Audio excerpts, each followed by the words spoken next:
되기를 주님의 이름으로 축원합니다. 또 여러분들이 중보하는 우리 모든 성도들의 기도, 지방에 있는 성도들, 또 미국, 또 남미 브라질, 태국, 인도네시아 등등에 있는 우리 모든 사랑하는 성도들이 다 기도의 소원이 이루어질 줄로 믿습니다. 그래서 오늘도 우리가 이제 신명기를 생각해 볼 텐데, 여러분들 토라라고 하는 것이 모세 오경을 이야기하는 것입니다. 모세 오경을 이야기하는 것인데, 오늘은 이 신명기에서 모세가 이스라엘 백성들, 그것도 신세대들을 앞에 놓고 꼭 기억해야 될 것을 교훈을 하고 있습니다. 그래서 이 말씀을 통해서 우리가 21세기를 살아가는 우리 성도들이 과연 어떻게 살아가야 되는가라고 하는 것을 생각해보고 은혜 받기를 주님의 이름으로 축원합니다.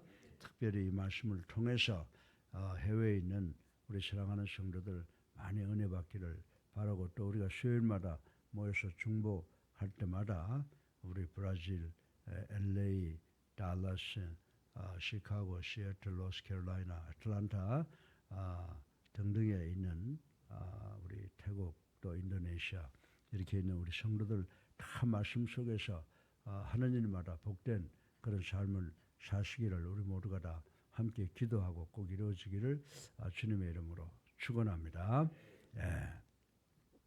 신명기 11장 3절부터 7절까지를 보면 모세가 이스라엘 백성들 신세대에게 꼭 기억할 것을 이야기하고 있는 것을 우리는 읽어보았습니다. 그런데 여러분들, 우리의 삶을 생각해 보면 우리의 시간을 우리가 어떻게 구분해요? 어제, 오늘, 내일 이렇게 구분하고 있는 것을 볼 수가 있습니다. 그런데 우리가 이제 과거라고 하는 어제의 사건을 돌이켜 본다라고 하는 것은 어때요? 과거의 일을 생각해 보면 어떤 때는 그것이 상당히 아프고 괴로울 때가 있습니다. 그리고 또 어떤 때는 그것이 즐거울 때도 있다라고 하는 것입니다. 그러나 우리가 이 과거의 추억을 회상한다라고 하는 것은 분명 긍정적이든 부정적이든 오늘 현재의 삶에 큰 영향을 미친다라고 하는 것을 우리는 잘 알고 있습니다. 저는 가끔 이런 것을 생각해 봐요. 마치 과거에 뜨거운 난로에 손을 댔다가 죽을 뻔했던 어린아이가 뜨거움에 대한 공포증을 가지고 평생 난로만 보면 깊이 하는 그런 경향이 있는 것을 저는 생각을 해보게 됩니다. 이처럼 과거의 추억의 회상이 빚어내는 결과들은 우리 인간과 하나님과의 관계에서도 마찬가지로 적용된다라고 생각해 볼 수가 있다라고 하는 것입니다. 다시 말해서 우리 성도는 과거 하나님과 나와의 관계가 어떠했느냐를 돌이켜 봄으로써 우리들의 현재 삶을 새롭게 조명해 볼 수 있는 것이라고 생각을 할 수가 있습니다. 그래서 오늘 본문을 보면은 모세는 그 이스라엘 백성들 출애굽한 세대를 1세대라고 그러죠. 그리고 광야에서 태어난 사람들을 2세대라고 그러는데, 그 광야에서 태어난 그 2세들은 가나안 땅에 들어가지만 애굽에서 태어난 이스라엘 백성들은 다 가나안 땅에 들어가는데 실패해 버리고 맙니다. 그래서 모세는 가나안을 눈앞에 두고 지난 날을 되돌아보면서 특이할 만한 세 가지의 사건을 말하고 있는 것을 우리는 오늘 본문을 통해서 볼 수가 있습니다. 모세가 이 이스라엘 백성들에게 이야기한 세 가지의 교훈이 뭐냐 하면, 첫째는 하나님은 당신이 한번 계획하면 그 계획을 반드시 성취시킨다라고 하는 말씀. 또 두 번째로 하나님은 당신의 백성을 끝까지 사랑하시는 분이시다.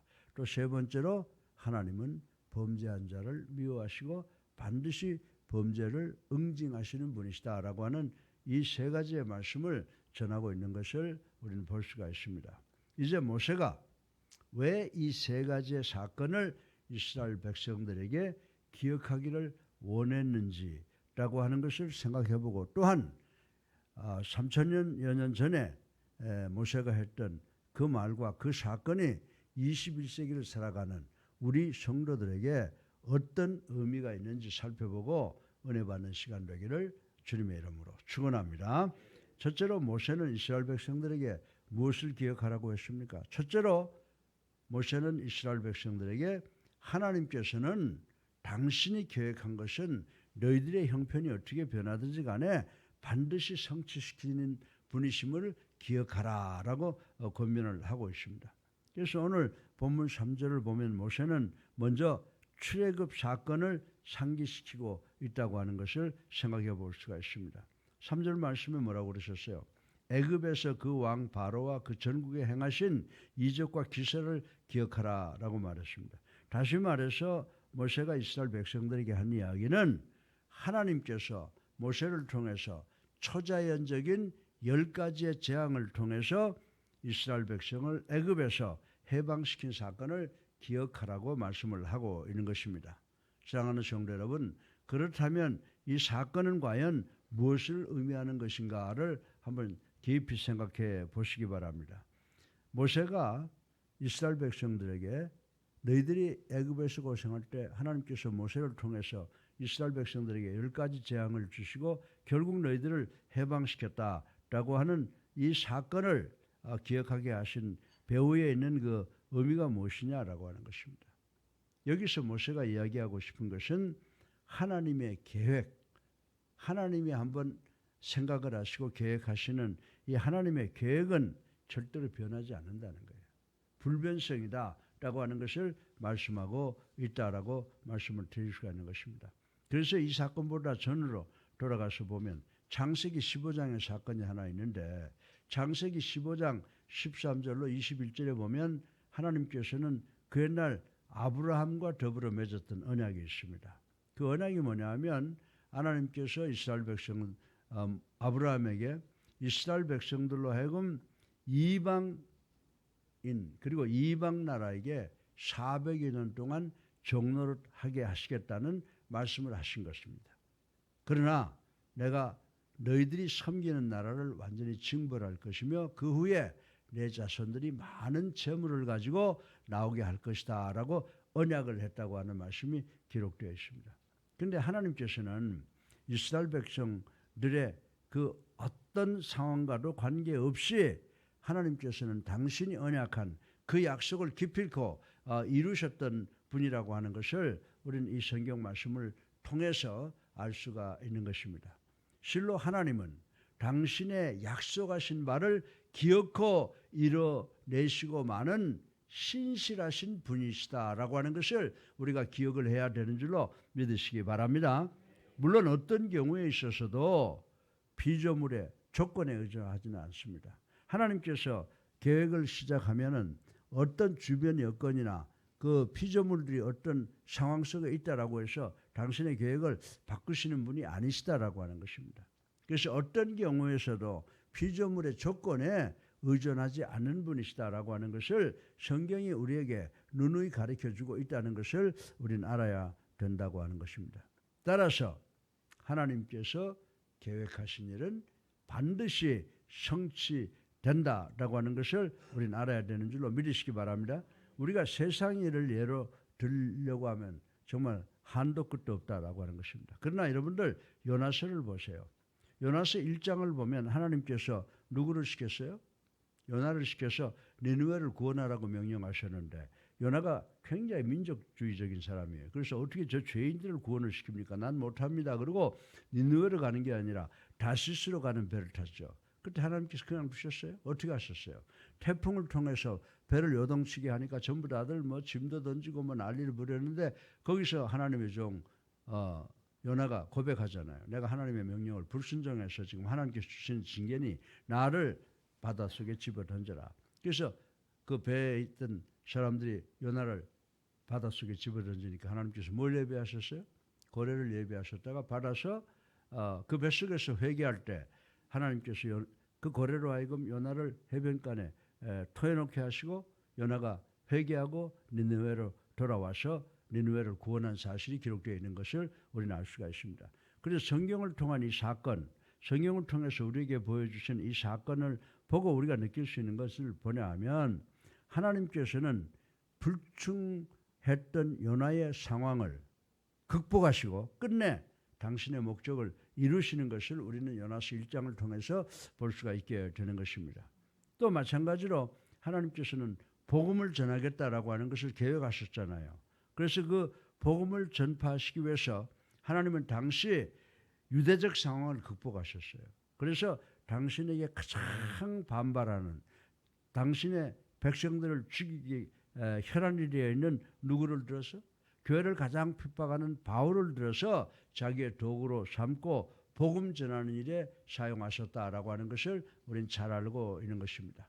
사랑하는 성도 여러분, 이제 21세기를 살아가는 여러분과 나를 포함한 우리 자신을 한번 이 아침에 돌이켜보자라고 하는 것입니다. 성경은 구체적이고 실제적으로 우리를 향한 하나님의 계획을 여러모로 역사를 통해서 보여주고 있는 줄로 믿으시기 바랍니다. 그러나 우리는 때로 그 하나님의 계획을 거부하고 피하려고 할 때가 많이 있다라고 하는 것입니다. 그러나 우리가 하나님의 계획을 거부하고 피하려고 하는 그것은 모두 헛된 몸부림일 뿐이라고 하는 사실을 우리는 기억해야 되는 줄로 믿으시기 바랍니다. 정녕 하나님께서 여러분과 나, 우리를 향한 당신의 계획을 일단 세우시면은 그 계획은 그 누구가 막아도 불가능하다는 거죠. 꼭 하나님의 계획대로 기필코 성취된다는 것을 믿으셔야 되는 줄로 믿으시기 바랍니다. 그럼 우리는 어떻게 해야 돼요? 우리는 하나님의 말씀에 절대 순종하는 삶을 사셔야 되는 줄로 믿으시기를 주님의 이름으로 축원합니다. 둘째로 모세는 이스라엘 백성들에게 지금 교훈하는 말씀이 뭡니까? 두 번째로 하나님께서는 당신의 백성을 끝까지 사랑하신다라고 하는 사실을 기억하라고 권면하고 있습니다. 그래서 두 번째로 모세는 4절에 보게 되면 홍해 도하의 사건을 회상시키고 있다라고 하는 것입니다. 여러분들 우리가 한번 이스라엘 백성의 입장에 대해서 출애굽했다고 한번 생각해 보세요. 신났을 거 아니에요. 예? 이제 430년 동안 종로를 타던 상황에서 벗어나서 하나님께서 우리에게 약속하신 적과 꿀이 흐르는 가나안 복지를 향해서 나간다고 생각해 보세요. 얼마나 기쁘고 즐겁겠어요. 그런데 조금 있다가 뒤에서 큰 말박자국 소리와 그 체리엇, 그 전차의 소리가 들려오잖아요. 돌이켜 보니까 뒤에서는 중무장한 애국 군대가 쫓아오죠. 앞에는 시퍼런 홍해가 가로막고 있죠. 이 절박한 상황을 맞이했을 때 얼마나 처절했을 겁니까? 그런데 이 모세가 지금 과거 일을 기억하라고 지금 되새기고 있는 것입니다. 그래서 이 절박한 상황에 처했던 이스라엘 백성들의 처절했던 과거를 모세가 기억하게 하고 더불어 그러한 절박한 상황 속에서도 하나님께서는 결단코 이스라엘 백성들 너희들을 버리지 아니하신다. 그리고 끝내 구원하신다라고 하는 사실을 기억하라고 모세는 이스라엘 백성들에게 권면을 하고 있는 것입니다.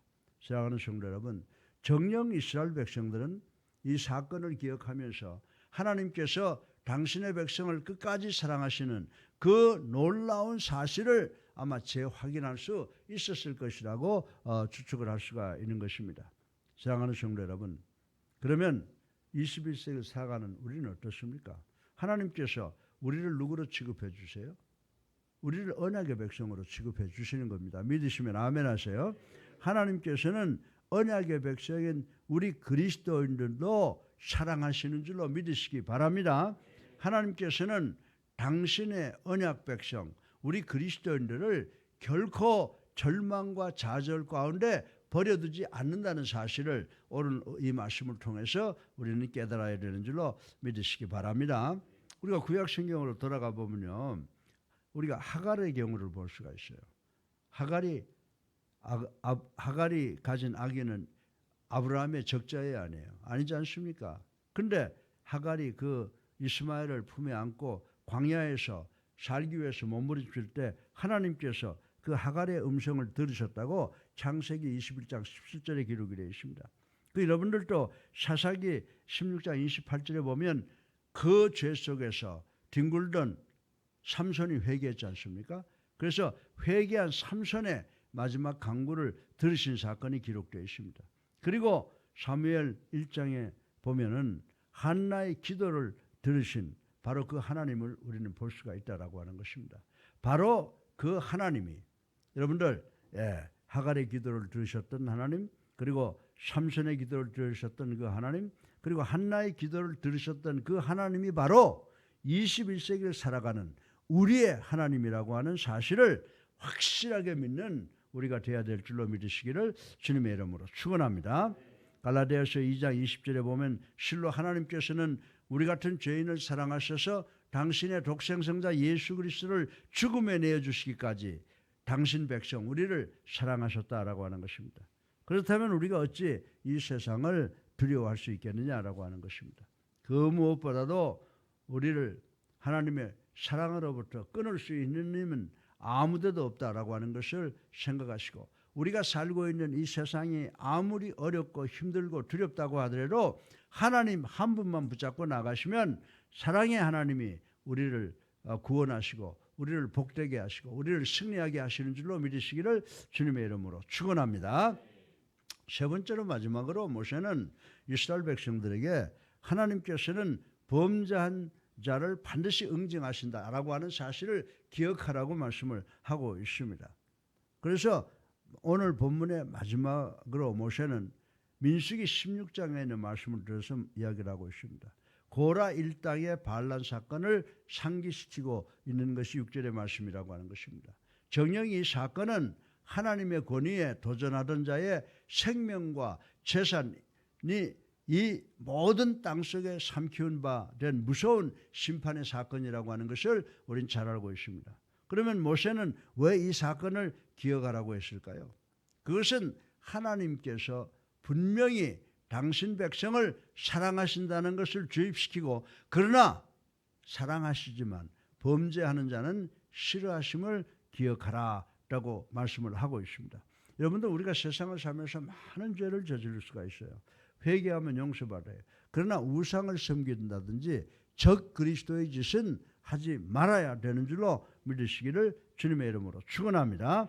그렇습니다. 실로 하나님은 절대 거룩하신 분이시기에 범죄한 영혼을 척결하실 뿐만이 아니라 범죄하지 않는 다른 백성들을 보호하시기 위해서도 범죄한 자에게 특별히 간섭하시어 심판하신다라고 하는 사실을 우리는 반드시 기억해야 된다라고 하는 것입니다. 정령 죄악으로 인해 심판받은 역사 속에 수많은 나라와 민족 그리고 개인을 한번 여러분 생각해 보시기 바랍니다. 그리고 그들을 통해 불의에 대한 하나님의 심판이 얼마나 준엄했으며 그 능력과 위험이 얼마나 크고 두려운 것인가를 한번 생각해 보는 우리 모두가 되기를 주님의 이름으로 축원합니다. 사랑하는 성도 여러분, 21세기를 살아가는 우리 모두는 실상 이스라엘 백성들이 경험했던 것과 동일한 수많은 사건을 경험하고 삽니다. 우리 이스라엘 백성들만 그런 걸 당하는 게, 우리도 이 시대를 살아가면서 똑같은 경우를 경험하면서 살아간다고 하는 것입니다. 다만 우리가 당하고 있는 모든 사건을 자신의 운명과 우연으로 돌려보는 경우가 많다는 것입니다. 할 수 없지, 내 운명이 그렇지 뭐 이렇게 돌리는 경우가 많이 있다고 하는 것입니다. 그런데 그것은 잘못된 것이에요. 그럼 우리가 왜 우리에게 일어나는 여러 가지 사건, 우리가 경험하는 여러 가지 사건을 운명과 우연으로 돌리느냐? 그것은 우리의 영적 눈이, 영안이 어두워져 있기 때문이라는 사실을 우리는 깨달아야 된다라고 하는 것입니다. 그래서 우리는 그 히비에락의 사건들 속에서 우리가 발견해야 되는 것이 있어요. 그것은 뭐냐면 하나님의 간섭을 발견해야 되는 줄로 믿으시기 바랍니다. 우리가 경험하는 히비에락의 사건들 속에서 하나님의 간섭을 발견하지 못하고 깨달음이 없는 허무한 시간을 보내서는 절대로 안 된다라고 하는 것을 이 시간 깨닫는 우리 모두가 되기를 주님의 이름으로 축원합니다. 이제 현대를 살아가는 우리 모두가, 여러분과 저 우리 모두가 우리의 영안을 떠서 우리의 과거를 회상해 보시고 하나님의 변치 않는 계획을 반드시 기억하시는 여러분 되시기를 주님의 이름으로 축원합니다. 하나님은 여러분을 끝까지 사랑하신다는 것을 꼭 기억하시기를 주님의 이름으로 축원합니다. 그러나 하나님의 공의로우심을 꼭 기억하시는 여러분 되시기를 주님의 이름으로 축원합니다. 그리하여 우리가 더욱 하나님의 뜻을 온전히 추구하는 성숙한 믿음의 사람들이 되시기를 주님의 이름으로 축원합니다. 사랑하는 성도 여러분, 결론으로 종합해 봅시다. 모세는 이스라엘 백성들에게 세 가지 말씀을 교훈했는데 첫 번째 뭐라고 그랬어요?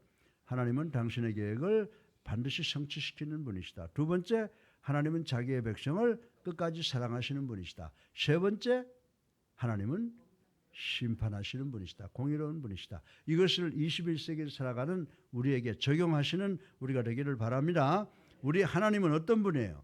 우리를 위해서 계획하신 걸 반드시 성취하시는 분이시다. 우리를 끝까지 사랑하셔서 모든 환난과 고통 속에서 구원해 주실 것이다. 그러나 하나님은 죄를 미워하신다라고 하는 것을 기억하셔서 정말 하나님께서 기뻐하는 삶을 살아가시는 우리 모두가 되시기를 주님의 이름으로 축원합니다.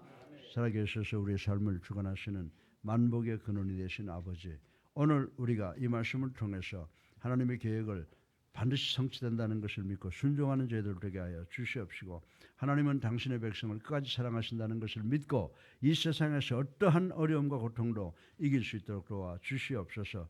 또한 하나님은 범죄한 자를 반드시 응징한다는 사실을 믿고 죄 속으로 빠져들어가지 않도록, 죄를 지었다고 하면은 예수 그리스도의 이름으로 회개하는 저희들 될 수 있도록 도와주셔서 반드시 승리하시는 우리 모두가 되게 축복하여 주시옵소서. 아멘. 예수 그리스도의 이름으로 감사하며